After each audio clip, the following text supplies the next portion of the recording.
Now to a controversial teaching program aimed at fast-tracking graduates into the classroom after just 6 weeks of training. Teach for Australia is designed to put extra teachers in disadvantaged schools, but it's extremely expensive. Almost half of its recruits have dropped out after 2 years, and critics say 6 weeks is simply not long enough to train a teacher. Lisa Whitehead has the story. These two young teachers have chosen a controversial path into the classroom. All right, so autobiographies. Richard Wilson is 28, an honours graduate in software engineering and a former management consultant. Taking up full-time study, and in order to go into teaching, I think that wouldn't have happened unless I'd heard about and been convinced of Teach for Australia. So I see, I think, I wonder. Lauren Hill is 23. She has a communications degree and worked briefly in the corporate world. I was very lucky to have met the people that I've met through this program. There were people that were lawyers, there were rocket scientists, there were all sorts of people. Since its launch in 2008, Teach for Australia has recruited 120 high-calibre graduates to teach in disadvantaged schools. So far, it's received $22 million of federal government money. We know that disadvantaged children, because they are often so far behind their peers, need quality teaching, and we're hoping to be able to bring additional great teachers into the profession. Modelled on overseas schemes like Teach for America, the program has its critics. The federal government has been sold a pup on the Teach for Australia. It's not the panacea to turning around disadvantaged schools. It's certainly not the panacea for addressing a teacher shortage. How the curriculum is Before they can teach, graduates traditionally complete 1 year's full-time study.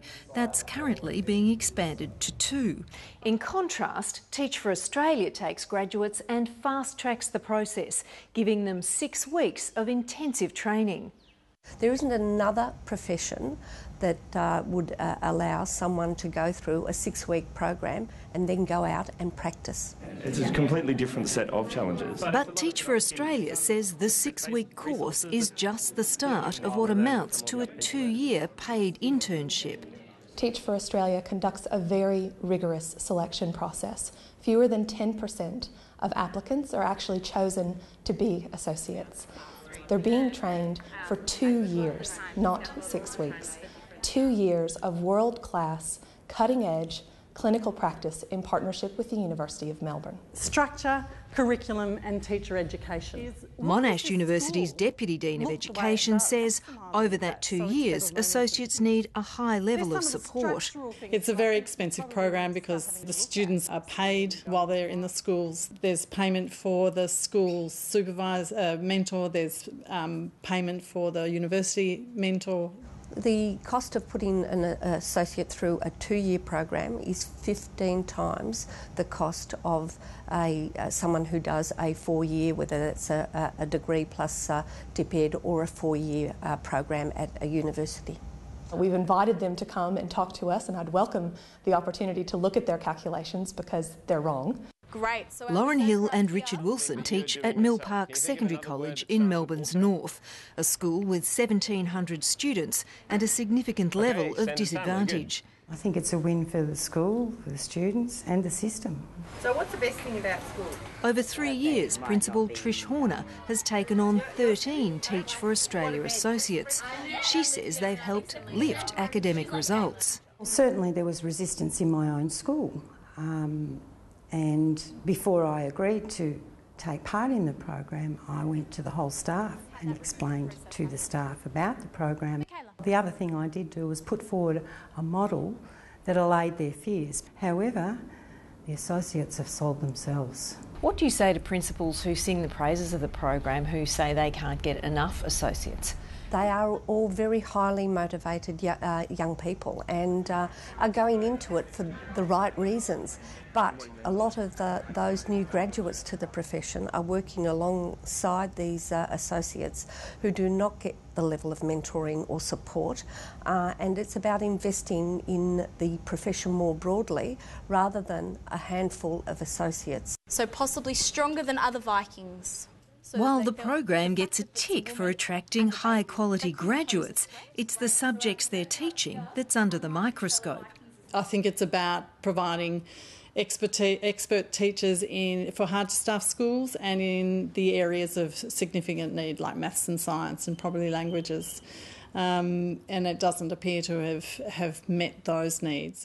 Over 40% of the associates that we've brought in have been in science, technology, maths, and an additional 20% have been in English, which is also a very important subject in secondary school. And more broadly, again, we are placing associates into vacancies that principals have identified a need in. The political justification around this program was that it would go into the areas of shortage. They failed to attract a full cohort of associates into those shortage areas, whether it's 30% or 20% or 40% as claimed by TFA. It breaks that justification. This is what it looks like when you've just first started. The Education Union also says it has a high dropout rate, with 20 of the first 45 recruits no longer in the classroom after 2 years. But Teach for Australia says it's hard to keep teachers in the system across the board. When you look at Commonwealth data, only 50% of graduate teachers are still teaching after 2 years. With Teach for Australia, that number is over 60%. So your autobiography... While the debate over the value of Teach for Australia is set to continue, everyone agrees that is one of the big challenges facing education, finding ways to retain all high-quality teachers and to harness their enthusiasm. Great. I see myself in education for the rest of my life. I believe that I've had really a positive impact in my classroom. I love teaching my kids.